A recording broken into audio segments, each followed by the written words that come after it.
سيئات أعمالنا من يهده الله فلا مضل له ومن يضلله فلا هادي له ونشهد أن لا إله إلا الله وحده لا شريك له ونشهد أن سيدنا وسندنا وطبيب قلوبنا ونور عيوننا محمدا عبده ورسوله الذي أرسله بالحق بشيرا ونذيرا وداعيا إلى الله بإذنه وسراجا منيرا.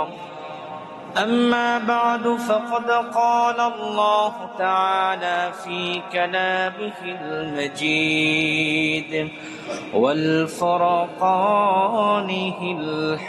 الحميد: أعوذ بالله من الشيطان الرجيم.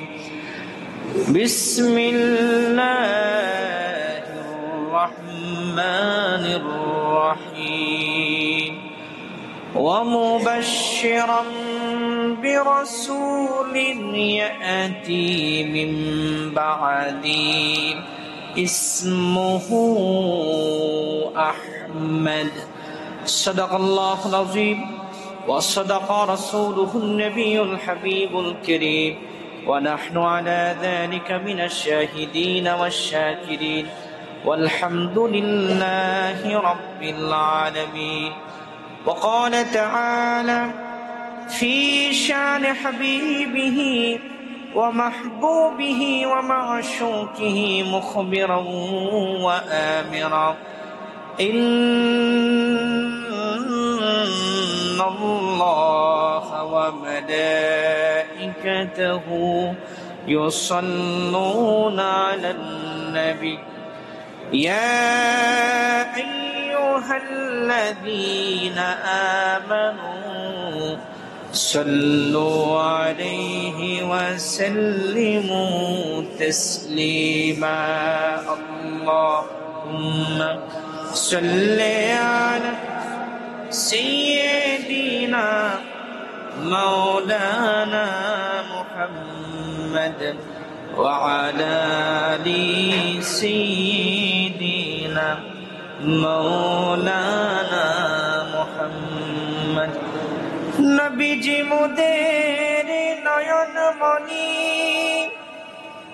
নবীজি মোদের জানির জান, নবীজি মোদের নয়নমণি, নবীজি মোদের জানির জান।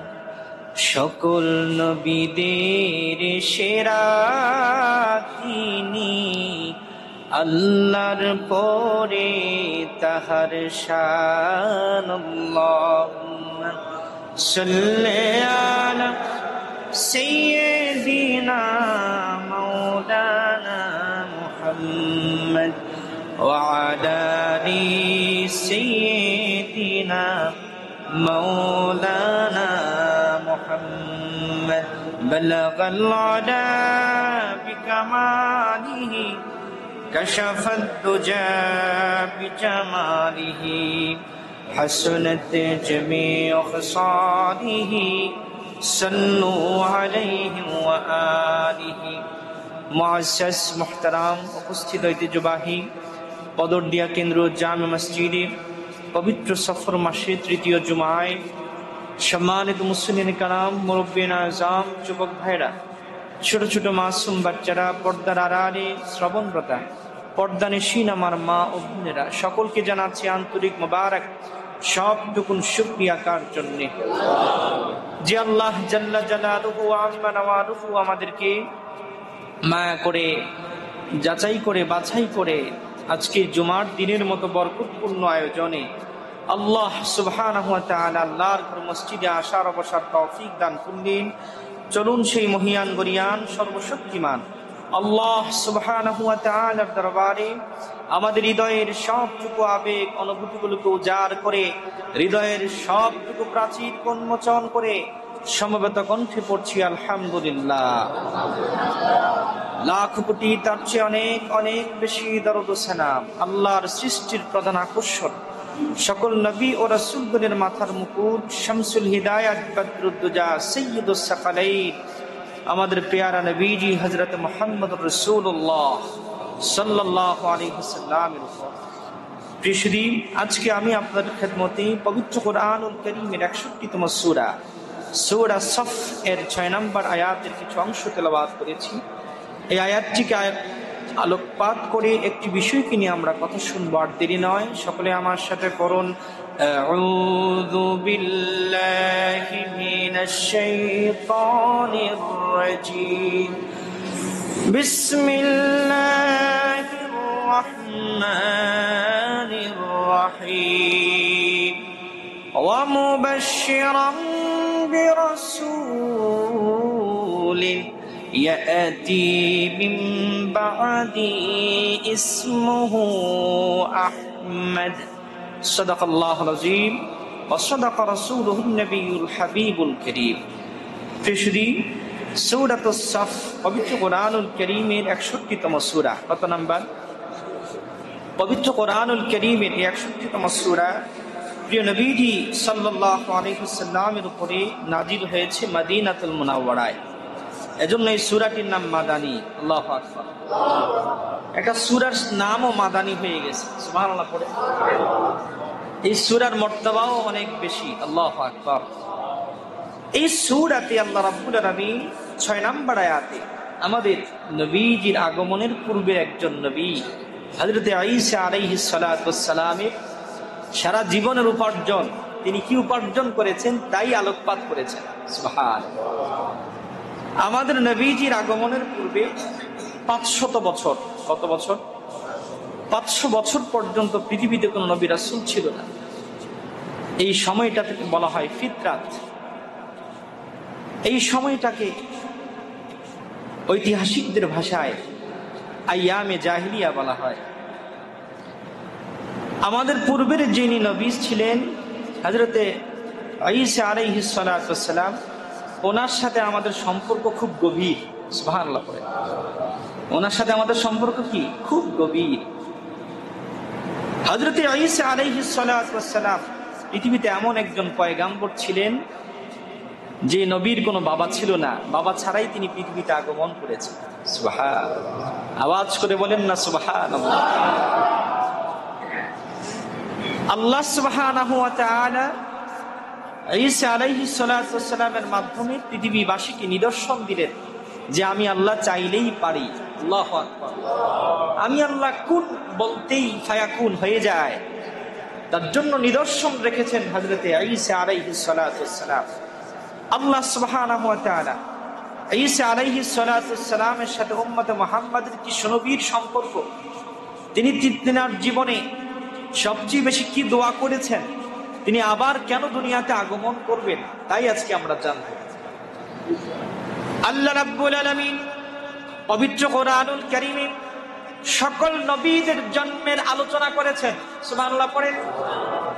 আদম নবীর মিলাদের কথা আল্লাহ পবিত্র কোরআনুল কারীমে বলেছেন। ঈসা নবীর মিলাদের কথা আল্লাহ পবিত্র কোরআনুল কারীমে বলেছেন। ইব্রাহিম নবীর মিলাদের কথা আল্লাহ কোরআনুল কারীমে বলেছেন। মূসা নবীর মিলাদ, তিনার জন্মের আলোচনাও তিনি কোরআনুল কারীমে বলেছেন। আল্লাহ রাব্বুল আলামিন শ্রেষ্ঠ পয়গাম্বরদের মধ্যে থেকে যে চারজন শ্রেষ্ঠ পয়গাম্বর, হযরত ইব্রাহিম খলিলুল্লাহ, হযরত মূসা কালিমুল্লাহ, হযরত ঈসা রূহুল্লাহ, সকল নবীদের যিনি সেরা, তিনি আপনার নবী, আমার নবী মুহাম্মদুর রাসূলুল্লাহ সাল্লাল্লাহু আলাইহি ওয়াসাল্লামের মিলাদ, আগমনের জন্মের কথা আল্লাহ পবিত্র কোরআনুল কারীমে বলেছেন। বলেন সুবহানাল্লাহ। আল্লাহ সুবহানাহু ওয়া তাআলা ঈসা আলাইহিস সালাতু ওয়াস সালামের ওনার জন্মটাও ছিল এমন একটা জন্ম, যে জন্ম তিনি এমন একজন যার আগে এমন কোন মিসাল ছিল না। আল্লাহ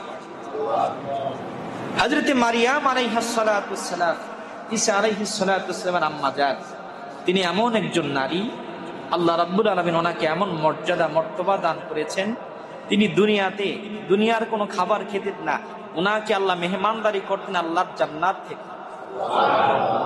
কোথা থেকে? আল্লাহর জান্নাত থেকে ওনার জন্য প্রতি বেলায় খাবার আসতো। সুবহানাল্লাহ। হযরতে মারিয়াম আলাইহিস সালাতু ওয়াস সালাম বাইতুল মুকাদ্দাস এর বারান্দায় এদের হুজরার মধ্যে থাকতেন।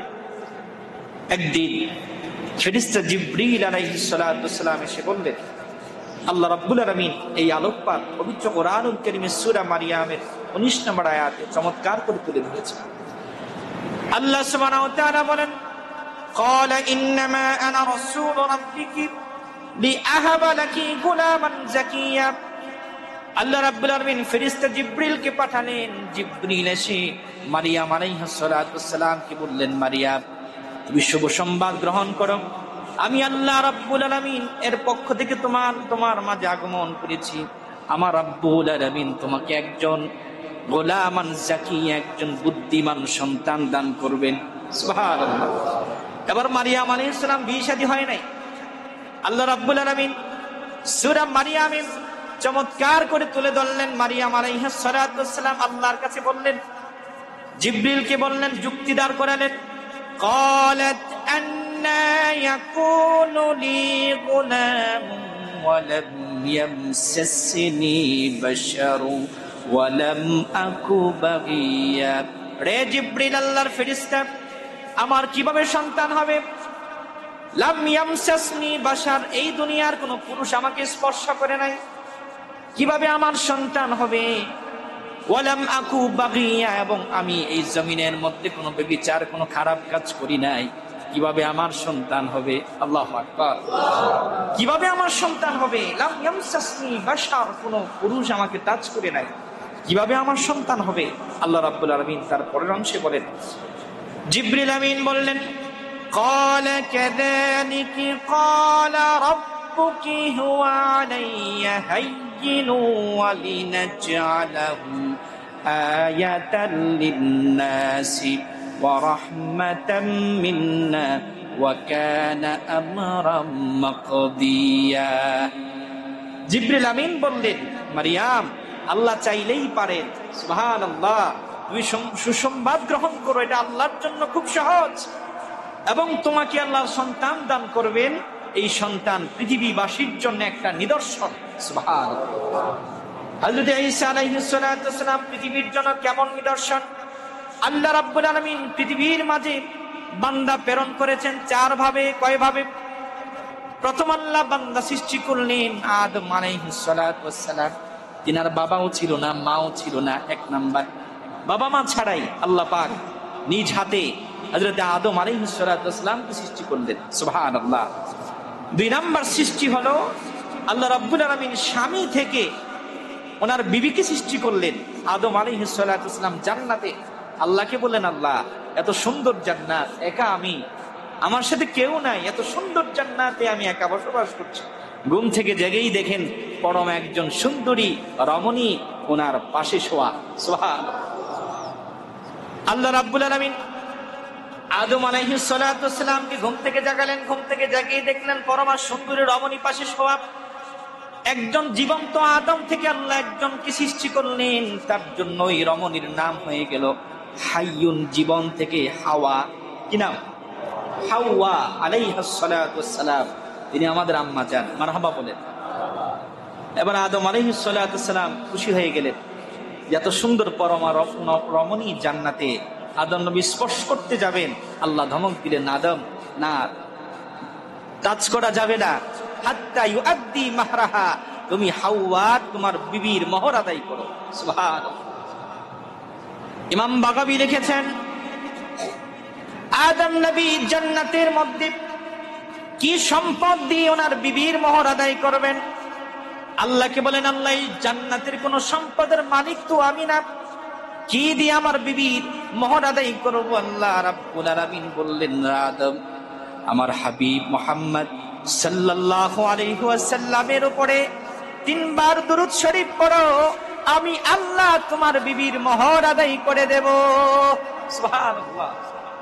আল্লাহর নবী আদম সফিউল্লাহ জান্নাতের মধ্যে 3 বার নবীজির উপরে দুরূদ শরীফ পড়লেন, আল্লাহ রাব্বুল আলামিন ওনার বিবির মোহর আদায় নিজেই করে দিলেন। সুবহানাল্লাহ। এজন্য তাফসীরের কিতাবে আসছে আদম নবী পৃথিবীতে আগমনের দিক থেকে প্রথম, পৃথিবীতে কি আগমনের দিক থেকে প্রথম, কিন্তু আদম নবীরও আগে আল্লাহ 50,000 বছর আগে আল্লাহ তার হাবিবকে সৃষ্টি করেছেন। সুবহানাল্লাহ।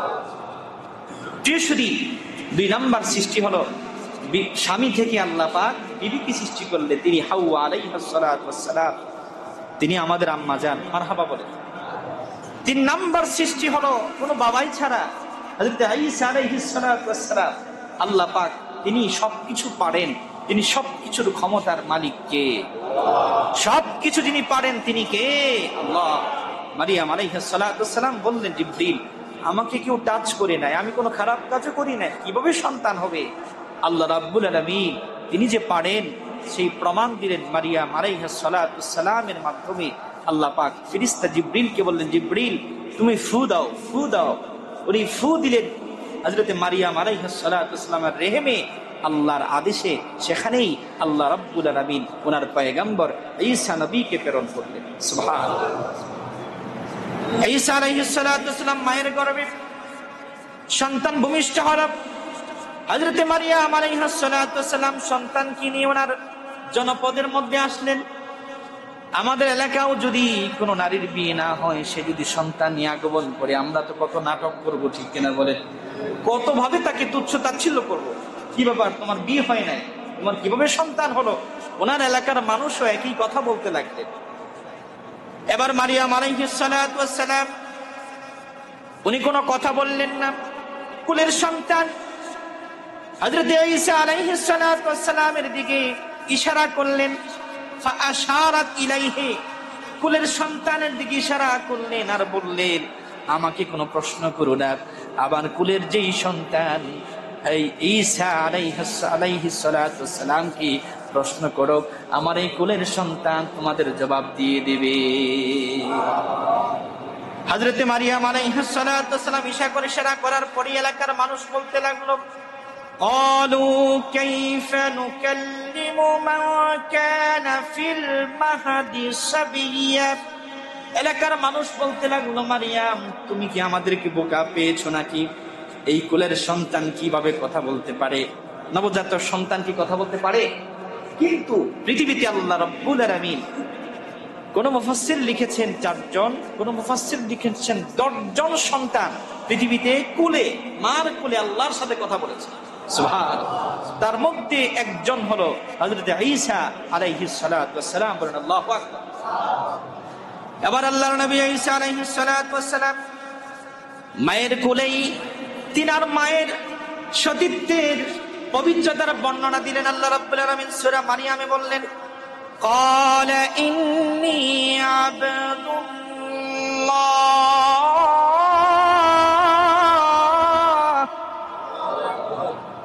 آتاني الكتاب وجعلني نبيا। হযরত ঈসা আলাইহিস সালাতু ওয়াস সালাম মায়ের কোলেই এলাকার মানুষকে বলতে লাগলেন, আমি আল্লাহর পক্ষ থেকে আল্লাহর বান্দা হয়ে এসেছি তোমাদের মাঝে, এবং আল্লাহ রাব্বুল আলামিন আমাকে কিতাব দিয়ে তোমাদের মাঝে নবী হিসাবে প্রেরণ করেছেন। বলেন সুবহানাল্লাহ। হযরত ঈসা আলাইহিস সালাতু ওয়াস সালাম তিনি দোলনায় থাকা অবস্থায় আল্লাহর সাথে কথা বললেন।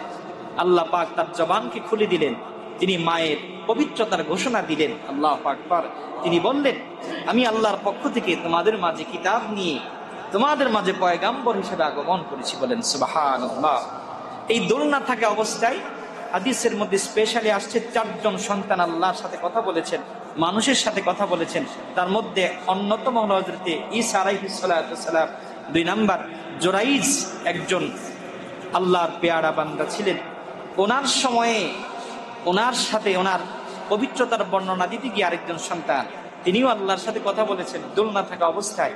3 নাম্বার হযরত ইউসুফ আলাইহিস সালাতু ওয়াস সালামের পবিত্রতার সাক্ষী দিতে গিয়ে একজন নবজাতক সন্তান ইউসুফ নবীর পক্ষে সাক্ষ্য দিয়েছিলেন। সুবহানাল্লাহ। ফেরাউনের সময়, হযরত মূসা আলাইহিস সালাতু ওয়াস সালামের সময় ফেরাউন যখন অত্যাচার করতে করতে এক দাসীকে আগুনের মধ্যে ফেলবে, এই দাসী যেন ঈমান থেকে ফিরে আসে, দাসী তার সন্তানকে আগুনের মধ্যে ফেলে দিছে। শেষের একবারেই কলিজার টুকরা নবজাতক সন্তান, তাকেও মার কুল থেকে নিয়ে আগুনের মধ্যে ফেলে দিল। এবার মার পালা, মাকে ফেলবে ফেরাউন। তখন মা যেন এই ভয় না পায়, তখন ওই কোলের সন্তানকে যে ছুঁড়ে ফেলেছে, এই কোলের সন্তান আগুন থেকে বলতেছে, মা ভয় পেও না, এখানে আমি আগুনের মধ্যে নাই, আল্লাহ রাব্বুল আলামিন ঈমানের বদৌলতে আমার এই আগুনটাকে জান্নাতের টুকরা বানায় দিয়েছে। হযরত মূসা আলাইহিস সালাতু ওয়াস সালাম, ওনার সময় ফেরাউন ধ্বংস হয়েছিল, কিন্তু আল্লাহ রাব্বুল আলামিন ফেরাউনের বাড়িতে ঈমানের নূর জ্বালিয়েছেন। ঠিক কিনা বলেন? ফেরাউনের বাড়িতেই আল্লাহ রাব্বুল আলামিন ঈমানের দৌলত দিয়েছেন। হযরত আসিয়া, ফেরাউনের বিবি, আল্লাহু আকবার, যেই আসিয়া পৃথিবীর সকল নারীদের জন্য নিদর্শন, আসিয়ার কথা আল্লাহ রাব্বুল আলামিন কোরআনুল কারীমে এনেছেন। মারহাবা বলেছেন। প্রশ্ন জাগে আমাদের, আসিয়ার তো স্বামী যে ফেরাউন, এ বিনা হিসাবে জাহান্নাম। বিনা হিসাবে কি জাহান্নাম? কারণ সে তো কাফের, সে তো জান্নাতে যাওয়ার সুযোগ নাই। কিন্তু আসিয়া জান্নাতে কার সাথে থাকবে? প্রশ্ন আসে কিনা বলে। আসিয়ার বাড়ি জান্নাতে আছে, আল্লাহর নবী মেরাজে গিয়ে দেখে এসেছেন। সুবহানাল্লাহ। আসিয়া এমন একজন রমণী, যার জন্য আল্লাহ রাব্বুল আলামিন জান্নাতে একটা ঘর বানাইছেন। নবীজি সাল্লাল্লাহু আলাইহি সাল্লাম মেরাজের রজনীতে যখন জান্নাত ভ্রমণ করেছেন, নবীজি দেখলেন এক জান্নাতের বাড়ির সুঘ্রাণ নবীজির নাক মোবারকে চলে আসছে। ফেরেশতা জিবরিলকে বলেন, জিবরিল, এই জান্নাতের সুঘ্রাণ কার বাড়ি? জিবরিল বললেন, হাবিব আমার, আল্লাহর হাবিব, আপনি শুনেন, এই হলো ফেরাউনের বিবি আসিয়ার জান্নাতের বাড়ির সুঘ্রাণ। সুবহানাল্লাহ। আল বিদায়া ওয়ান নিহায়া, প্রথম খণ্ড 228 নম্বর পৃষ্ঠায় ইমাম ইবনে কাসির রাহমাতুল্লাহ আলাইহি, পৃথিবীর মধ্যে শ্রেষ্ঠ 5 জন মুফাসসিরের মধ্যে তিনি একজন। ওনার নাম কি? ইমাম ইবনে কাসির রাহমাতুল্লাহ আলাইহি, যার তাফসীর ইবনে কাসির সমগ্র পৃথিবীতে প্রসিদ্ধ। মারহাবা বলেন। ইমাম ইবনে কাসির রাহমাতুল্লাহ আলাইহি তিনি লিখেছেন আল বিদায়া ওয়ান নিহায়া, প্রথম খণ্ড 228 নম্বর পৃষ্ঠায়, যে আসিয়া জান্নাতে একা থাকবেন না, তিনি আল্লাহর কাছে আরেকটা দোয়া করছিলেন যে, আল্লাহ, তোমার আখির নবী মুহাম্মদুর রাসূলুল্লাহ সাল্লাল্লাহু আলাইহি ওয়াসাল্লামের খেদমত করার সুযোগ আমি আসিয়াকে দান করিও। আল্লাহ রাব্বুল আলামিন আসিয়াকে জান্নাতের মধ্যে আল্লাহর রাসূলের বিবি হিসাবে নির্বাচন করেছেন। সুবহানাল্লাহ। প্রিয় সুধী, হযরত মারিয়াম আলাইহিস সালাতু ওয়াস সালাম, তিনিও আল্লাহ রাব্বুল আলামিন এমন ভাবে মারিয়াম আলাইহিস সালাতু ওয়াস সালামকে কবুল করেছেন, যিনি দুনিয়ার মধ্যে দুনিয়ার কোনো খাবার খেতেন না। সব খাবার আসতো কোথা থেকে? আল্লাহর জান্নাত থেকে। সুবহানাল্লাহ পড়বেন না? যদিও বা এখন মারিয়াম নাম রাখতে আমরা খুব ভয় পাই, ঠিক কিনা বলেন? বলে মারিয়াম, এই তো আগেকালের নাম, আছে না নাই? আমাদের মেয়েদের নামগুলো এগুলো আমরা রাখতে চাই না, কিন্তু কিয়ামতের ময়দানে যখন আল্লাহ মারিয়ামকে ডাকবেন, সব মারিয়াম হাত তুলবে। সুবহানাল্লাহ। কিয়ামতের ময়দানে যখন আল্লাহ আসিয়ার ডাকবেন, পৃথিবীর সকল আসিয়া হাত তুলবে। আল্লাহ রাব্বুল আলামিন এর বদৌলতেও মাফ করতে পারে। সুবহানাল্লাহ। এজন্য আপনার মেয়ে সন্তান হলে কি নাম রাখবেন নির্বাচন করে রাখবেন, যেন নামের বদৌলতেও আপনি দামি হয়ে যান। সুবহানাল্লাহ। প্রিয় সুধী, আল্লাহ রাব্বুল আলামিন হযরত মারিয়াম আলাইহিস সালাতু ওয়াস সালামকে কবুল করলেন। ওনার গর্ভে আল্লাহ রাব্বুল আলামিন বাবাই ছাড়াই সন্তান দান করলেন, ঈসা আলাইহিস সালাতু ওয়াস সালাম। তিনি আল্লাহ রাব্বুল আলামিনের এমন একজন পয়গম্বর ছিলেন, আল্লাহ রাব্বুল আলামিন যেই পয়গম্বরকে মর্যাদা দান করেছেন 4 জনের মধ্যে একজন, বলেন সুবহানাল্লাহ। ঈসা আলাইহিস সালাতু ওয়াস সালামকে আল্লাহ রাব্বুল আলামিন স্পেশাল 5টি মুজিজা দান করেছেন। কয়টি? 1 নাম্বার, তিনি আল্লাহর হুকুমে মৃতকে জীবিত করতে পারতেন। সুবহানাল্লাহ। কবরের পাশে গিয়ে বলতেন, কুম বিইذনিল্লাহ, দাঁড়াও আল্লাহর আদেশে। উনি বলতে দেরি হতো, কবরের মানুষটা দাঁড়িয়ে যেতে দেরি হতো না। সুবহানাল্লাহ। 2 নাম্বার, তিনি মাটি দ্বারা পাখি তৈরি করে ওই মাটির মধ্যে ফু দিতেন আল্লাহর নামে, ওই মাটি পাখি হয়ে উঠতে থাকতো। সুবহানাল্লাহ। 3 নাম্বার, তিনি কোন মানুষ যখন শ্বেত রোগ, বসন্তের রোগ নিয়ে তার কাছে আসতো, তিনি হাত বোলায়া দিতেন, ভালো হয়ে যেত। সুবহানাল্লাহ। 4 নাম্বার, তিনি জন্মান্ধ ব্যক্তিকে আল্লাহর আদেশে তিনি ভালো করে দিতে পারতেন। সুবহানাল্লাহ। 5 নাম্বার, তিনি ভবিষ্যতের সংবাদ বলতে পারতেন। সুবহানাল্লাহ। এই যে 5টি মুজিজা আল্লাহ ঈসা নবীকে দান করেছেন, এই এমনই 5টি মুজিজা আল্লাহর হাবিবেরও ছিল। সুবহানাল্লাহ পড়বেন। আমাদের নবীজিও এরকম করতে পারতেন। সুবহানাল্লাহ পড়ে। ইমাম জালালউদ্দিন সুয়ুতী রাহমাতুল্লাহ আলাইহি তিনি তার হাবিলিল ফাতওয়ার 2য় খণ্ডে লিখেছেন, আল্লাহর হাবিব সাল্লাল্লাহু আলাইহি ওয়াসাল্লামের আব্বা আম্মা ওনার বুঝার আগেই দুনিয়া থেকে বিদায় হয়ে গেছিলেন, ঠিক কিনা বলেন? জন্মের আগেই বাবা চলে গেলেন, 6 বছরের সময় মা চলে গেলেন। কোন একজনও আল্লাহ রাসূলের হাতে হাত থেকে মুসলমান হতে পারেননি। যারা মুসলমান ঈমান ছিল, ওনারা পূর্বের নবী হযরত ইব্রাহিম আলাইহিস সালাতু ওয়াস সালামের ফিতরাত ওনার উপর ঈমান আনতেন। বলেন মারহাবা। আব্দুল্লাহ এবং মা আমেনা কখনো শিরিক করে নাই। মারহাবা বলেন। কখনো মূর্তি পূজা করেন নাই। বিদায় হজের সময়ে আল্লাহর হাবিব সাল্লাল্লাহু আলাইহি ওয়াসাল্লামের চেহারাটা মলিন হয়ে গেল। আম্মা জান আয়েশা রাদিয়াল্লাহু তাআলা আনহা তিনি হাদিস বর্ণনা করেছেন, আল্লাহর হাবিবকে দেখলাম, আমাদের মধ্য থেকে তিনি চলে গেলেন কোথায়? কিছুক্ষণ পরে আল্লাহর হাবিব আসলেন এবং ওনার চেহারা মুবারকের মধ্যে জান্নাতি নূরের হাসি ঝিলিক দিচ্ছে। সুবহানাল্লাহ। আমি আল্লাহর হাবিবকে প্রশ্ন করলাম, ইয়া রাসূলুল্লাহ, ইয়া হাবিবাল্লাহ, আপনি চেহারা মলিন ছিল, কোথায় গেলেন, আবার কেন আসলেন, আবার চেহারার মধ্যে হাসি? আল্লাহর হাবিব বললেন, ও আয়েশা রে, তুমি আনন্দিত হবে, আমার বাবা মা আমার হাতে হাত রেখে মুসলমান হতে পারে নাই। আমি আমার এই মুহূর্তে আমি আমার বাবার কবরের কাছে গিয়েছি। সুবহানাল্লাহ। আমি আল্লাহর কাছে আদেশ করেছি, আল্লাহ আমার বাবাকে জীবিত করে দাও, আমার মাকে জীবিত করে দাও। আমার বাবা মা জীবিত হয়েছেন এবং আমার হাতে হাত রেখে আমি রাসূলের, আমি মুহাম্মদ সাল্লাল্লাহু আলাইহি ওয়াসাল্লামের রিসালাতের সাক্ষ্য দিয়ে আবার তারা কবরে ঘুমিয়ে গেছে। সুবহানাল্লাহ। আল্লাহ রাসূল সাল্লাল্লাহু আলাইহি ওয়াসাল্লামের আরেকটি স্পেশাল মুজিজা ছিল, তিনি জন্মান্ধ ব্যক্তিকে চোখ ভালো করে দিতে পারতেন। সুবহানাল্লাহ। সহিহ বুখারীর বর্ণনা, উহুদ যুদ্ধে একজন সাহাবী তীর লেগে ওনার চোখ বের হয়ে পড়ে গেছে। চোখ বের হয়ে পড়ে গেছে, একেবারে গালের মধ্যে একটু চামড়া লেগে আছে। তিনি দৌড়ে আল্লাহর হাবিবের কাছে আসলেন। আল্লাহর হাবিব কেসে বললেন, ইয়া রাসূলুল্লাহ, ইয়া হাবিবাল্লাহ, উহুদের যুদ্ধে তীরের আঘাতে আমার চোখটা ঝুলে গেছে, আপনি আমার চিকিৎসা করে দেন। সহিহ বুখারী সাক্ষী। আল্লাহর নবী তাকে বললেন, তুমি দুনিয়ার চোখ চাও নাকি আখিরাতে জান্নাত চাও? সুবহানাল্লাহ। সাহাবী চালাক, সাহাবী বললেন, ইয়া রাসূলুল্লাহ, আমি দুটোটাই চাই। সুবহানাল্লাহ। সুযোগ আছে। তিনি বললেন, ইয়া রাসূলুল্লাহ, আমি জান্নাতও চাই, চোখটাও চাই। আল্লাহু আকবার। সহিহ বুখারী সাক্ষী, কিতাবুল মাগাজি। আল্লাহর হাবিব সাল্লাল্লাহু আলাইহি ওয়াসাল্লাম ওনার কেটে যাওয়া চোখটাকে ধরে আবার জায়গায় বসায় দিলেন, আবার চোখ ওনার ভালো হয়ে গেল। সুবহানাল্লাহ। ওই সাহাবী ওনার জীবনীতে লিখেছেন, আমি আমার ডান চোখ, যেই চোখটা আমার খারাপ ছিল, বাম চোখ আমার ভালো ছিল, যখন রাসূল সাল্লাল্লাহু আলাইহি ওয়াসাল্লামের মোবারক হাত দিয়ে আমার চোখটার চিকিৎসা নবীজি করে দিলেন, আমি আমার মৃত্যু পর্যন্ত আমার ডান চোখ দিয়ে বাম থেকে ভালো দেখতাম। সুবহানাল্লাহ। প্রিয়, এজন্য অন্যান্য নবীদেরকে আল্লাহ রাব্বুল আলামিন যেই মুজিজা দান করেছেন, সেরকম মুজিজা আমাদের নবীরও ছিল। আল্লাহু আকবার। হযরত ঈসা আলাইহিস সালাতু ওয়াস সালাম কে আল্লাহ রাব্বুল আলামিন এই মুজিজাগুলো দান করেছেন। আল্লাহ রাব্বুল আলামিন হযরত ঈসা আলাইহিস সালাতু ওয়াস সালামের উপরে ইনজিল কিতাব নাজিল করেছেন। যদিও বা বর্তমান পৃথিবীতে ইনজিল আছে, সবগুলো বানানো, সবগুলো কি বানানো। বর্তমানেও ইনজিল আছে, খ্রিস্টানদের কাছে বাইবেল আছে, কিন্তু এগুলো সব নিজেরা লিখেছে। আমি ঢাকায় গুলিস্তানে এবং ঢাকা বিশ্ববিদ্যালয়ের আশেপাশে ফ্রিতে খ্রিস্টানরা এই বাইবেল ইনজিল বিক্রি করে, নাউজুবিল্লাহ পড়ে। এগুলো কিনবেন না, ফ্রিতে দিলেও নিবেন না। রাজি আছি তো ইনশাআল্লাহ?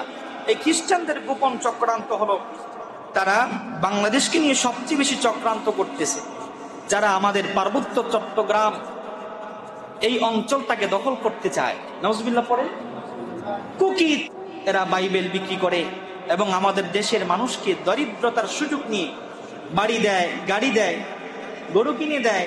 শর্ত হলো খ্রিস্টান ধর্ম গ্রহণ করা লাগবে। নাউজুবিল্লাহ পড়বেন না? বাংলাদেশে এই চক্রান্ত খুব মারাত্মক। যদিও আমরা মুসলমান, অল্প টাকায় বেশি টাকার লোভে আমরাও বাংলাদেশের অনেক জমি সম্পদ খ্রিস্টানদের কাছে বিক্রি করছি।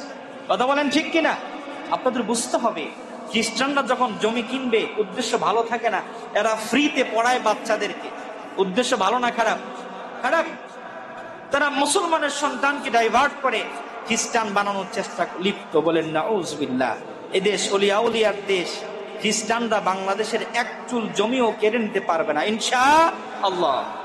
প্রিয়সুদী, হযরত ঈসা আলাইহিস সালাতু সালাম তিনার জীবনে সবসময় একটা দোয়া করতেন, যা ইমাম বুখারী রাহমাতুল্লাহ আলাইহি তিনিও সংকলন করেছেন।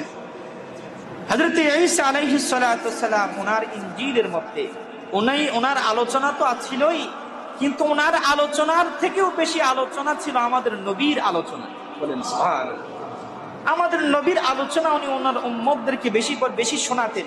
সুবহানাল্লাহ।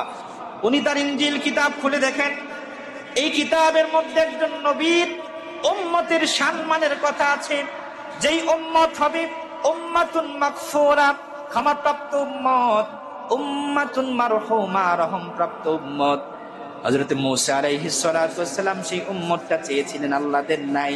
হযরত মূসা নবী 9 বার ওই উম্মত চেয়েছিলেন, যেই উম্মত 70,000 উম্মত বিনা হিসাবে আল্লাহর জান্নাতে চলে যাবে।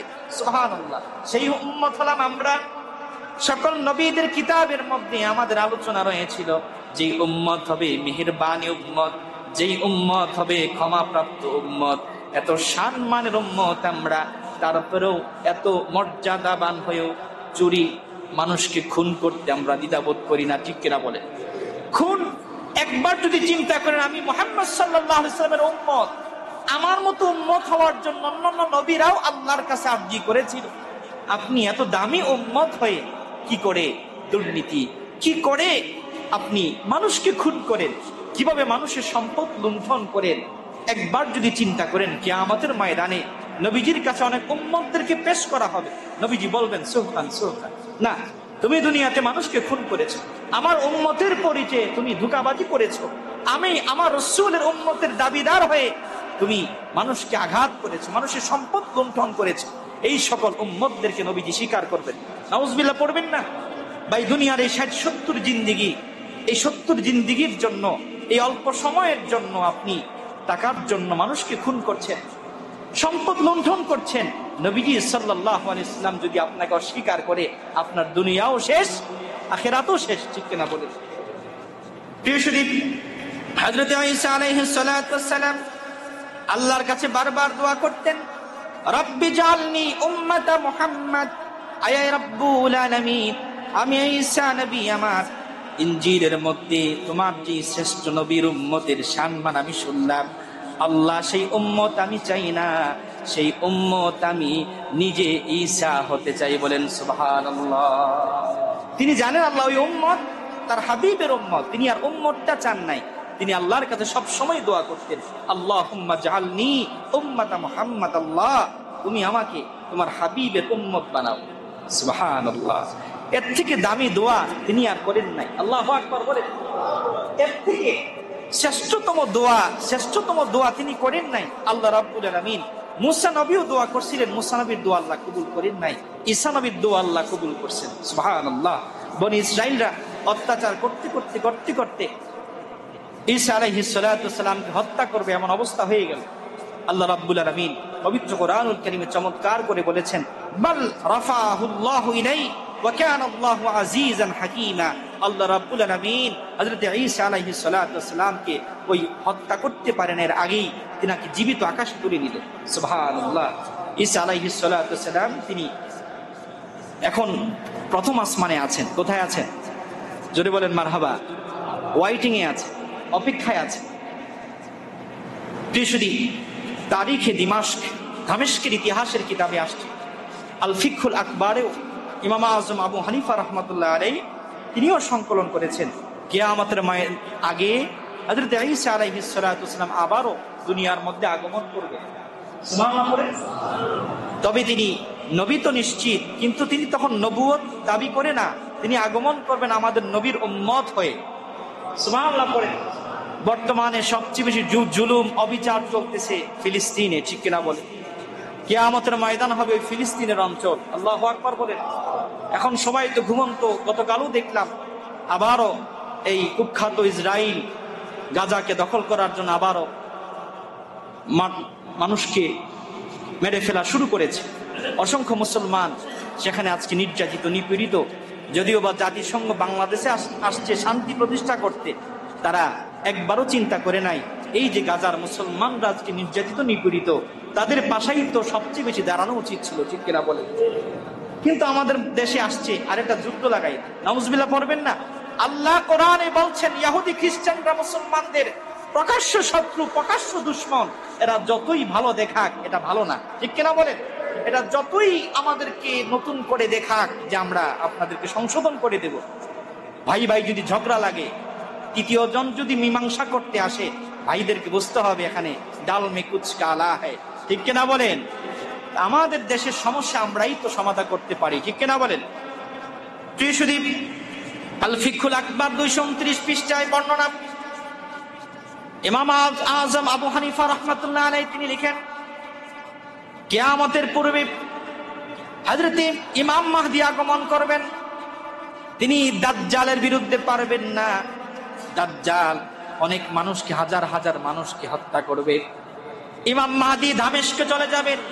যেই দামেস্কের জামে মসজিদে আসরের নামাজের আযান হয়ে যাবে, ইকামত হয়ে যাবে, ইমাম মাহদী নামাজ পড়াবেন না। মানুষকে বলবেন তোমরা অপেক্ষা করো, কিছুক্ষণ পরে আল্লাহর নবী ঈসা নবী আমাদের এই দামেস্কের জামে মসজিদের পূর্ব দিকের মিনারায় নামবেন। বলেন সুবহানাল্লাহ।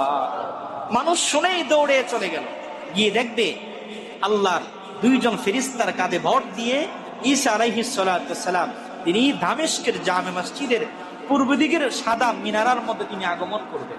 সুবহানাল্লাহ। সেই দৃশ্যটা কেমন হবে? আল্লাহু আকবার বলবেন না? তখনকার সমগ্র পৃথিবীর মুসলমান যারা মুজাহিদ, তারা থাকবেন দামেস্কের জামে মসজিদের ওই অঞ্চলে। আল্লাহু আকবার বলেন। ইমাম আযম আবু হানিফা রাহমাতুল্লাহ আলাইহি লিখেন, ইমাম মাহদী ঈসা আলাইহিস সালাতু সালামকে সুস্বাগতম দিয়ে মসজিদে আনবেন।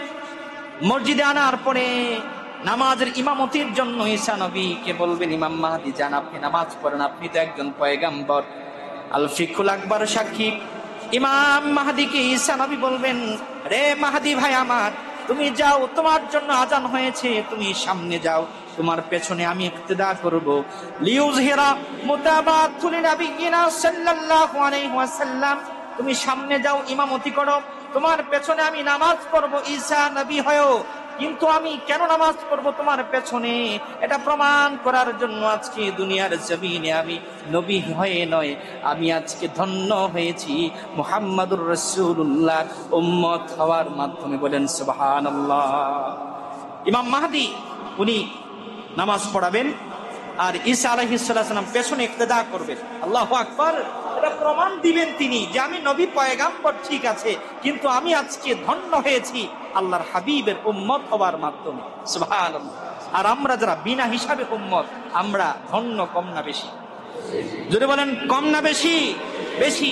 ঈসা নবী দোয়া করে উম্মত হয়েছেন, আপনি চা বিক্রেতা, আপনার সম্মান কত বেশি? হতে পারেন আপনি রিক্সা ড্রাইভার, কিন্তু আল্লাহ আপনাকে কত মর্যাদা দান করেছে তার হাবিবের উম্মত হওয়ার মাধ্যমে। সুবহানাল্লাহ। এই উম্মত এত দামি উম্মত কিভাবে মানুষকে খুন করবে, কিভাবে মানুষের সম্পদ লুণ্ঠন করবে? নামাজ পড়েন না এক অপরাধ, আল্লাহ চাইলে সব মাফ করে দিতে পারেন, ঠিক কিনা বলেন? কিন্তু আপনি যে একটা মানুষকে হত্যা করলেন, আপনি যে মানুষের সম্পদ লুণ্ঠন করলেন, আপনার কনসেপ্ট থাকা উচিত আমি আল্লাহর হাবিবের উম্মত। এই কনসেপ্ট যদি আপনার থাকে, খোদার কসম করে বলি, আল্লাহর হাবিবের কথা যদি আপনার স্মরণ হয় যে আমার নবী এখনো উম্মতি উম্মতি বলে রওজা নোয়ারে কাঁদছেন, আমার নবী আল্লাহর কাছে আরশে গিয়েও আল্লাহর কাছে আরশের নিচে আমার জন্য কাঁদবেন, সেই নবীর উম্মত হয়ে কিভাবে আমি এত অত্যাচার, এত নিপীড়ন করব? আল্লাহ পাক আমাদেরকে হেফাজত করবে। হযরত ঈসা আলাইহিস সালাতু ওয়াস সালাম ইমাম মাহদীকে নিয়ে বের হয়ে যাবেন দাজ্জালের বিরুদ্ধে। ইমাম মাহদী দাজ্জালের সাথে পারবেন না। ঈসা আলাইহিস সালাতু ওয়াস সালাম দাজ্জালের সামনে যাবেন। আল ফিকহুল আকবার 229 পৃষ্ঠার বর্ণনা। ফাইন্নাহু ইয়াযুবু কাল মিলহি ফিল মা। ইমাম মাহদীর সামনে ঈসা আলাইহিস সালাতু ওয়াস সালাম কে আল্লাহ এমন পাওয়ার দিবেন এবং শক্তি দিবেন, দাজ্জালের সামনে 2 চোখ দিয়ে দাজ্জালের দিকে তাকাবেন। আল ফিকহুল আকবরে ইমাম আবু হানিফা রাহমাতুল্লাহ লিখেন, ইমাম হযরতে ঈসা আলাইহিস সালাতু ওয়াস সালামের চোখের পাওয়ার এত কঠিন হবে, ফাইন্নাহু ইয়াযুবু কাল মিলহি ফিল মা। কোন তরবারি মারতে হবে না। ঈসা নবী যখন চোখের ইশারা করবেন, দাজ্জাল পানির মধ্যে যেভাবে লবণ গলে যায়, সকল মুসলমানদের সামনে ওই কাফের দাজ্জালও লবণের মতো গলে যাবে। আল্লাহু আকবার। তিনি হযরতে ঈসা আলাইহিস সালাতু ওয়াস সালাম তিনি তারপরে 7 বছর পৃথিবীতে রাজত্ব করবেন। কয় বছর? 7 বছর পৃথিবীতে থাকবেন। পৃথিবীর মধ্যে 20 বছর পর্যন্ত ইসলামী রাজত্ব কায়েম হবে। মারহাবা বলেন। এটা আমাদের স্বপ্ন। বর্তমান পৃথিবীতে আমরা মার খাচ্ছি, কিন্তু ইমাম মাহদী আসবেন, আবারও পৃথিবীতে মুসলমানরাই সমগ্র পৃথিবী আবারও শাসন করবে ইনশাআল্লাহ। আল্লাহ আমাদেরকে কবুল করুক, আমিন। 20 বছর পরে ইমাম মাহদী ইন্তেকাল করবেন। কত বছর পরে?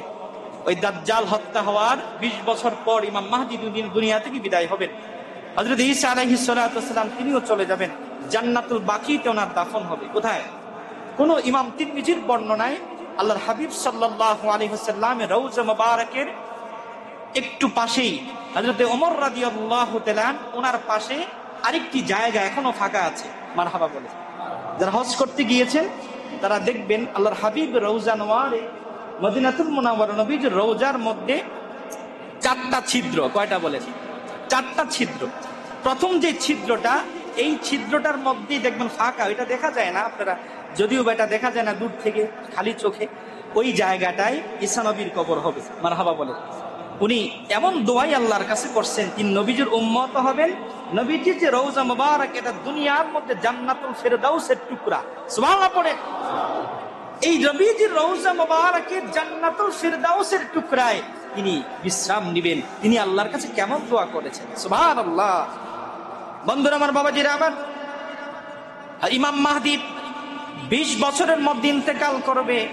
উত্তর দিক থেকে একটা বাতাস আসবে। কোন দিক থেকে? উত্তর দিক থেকে একটা বাতাস আসবে, প্রত্যেক ইমানদার মুমিনের ডান বগলের মধ্যে লাগবে। কোন বগলে? একই দিনে পৃথিবীতে যত ইমানদার আছে সকলে ইন্তেকাল করবে কিয়ামতের পূর্বে। আল্লাহু আকবার। তার 160 বছর পরে সকল ইমানদার যখন ইন্তেকাল করবে, পৃথিবীতে আর কোন ইমানদার থাকবে না, সব কাফের। তার 160 বছর পরে পশ্চিম আকাশে সূর্য উদিত হবে। তার 160 বছর পর কিয়ামত হয়ে যাবে। আল্লাহু আকবার। প্রিয় শুধু আজকে আমি আপনাদের খেদমতে পবিত্র কোরআনুল কারীম থেকে যে আয়াত নিয়ে আলোচনা করলাম, হযরতে ঈসা আলাইহিস সালাতু ওয়াস সালাম তার জীবনে যে শ্রেষ্ঠ দোয়া আল্লাহর কাছে করেছেন, তার বনি ইসরাইলকে তিনি সবসময় সতর্ক করেছেন যে রাসূলের জন্য, তিনি আপনার নবী, আমার নবী মুহাম্মদুর রাসূলুল্লাহ সাল্লাল্লাহু আলাইহি ওয়াসাল্লাম, তিনি বললেন, ওয়া মুবাশশিরাম বিরাসূলিন ইয়াতি মিন বাদি ইসমুহু আহমদ। ও বনি ইসরাইল, ওরে আমার জাতি, তোমরা জেনে রাখো আমার পরে একজন নবী আগমন করবে, তিনি হবে বাশির এবং নাদির। তোমরা শুভ সংবাদ গ্রহণ করো, যার নাম হবে দুনিয়ার মধ্যে আহমদ। বলেন সুবহানাল্লাহ।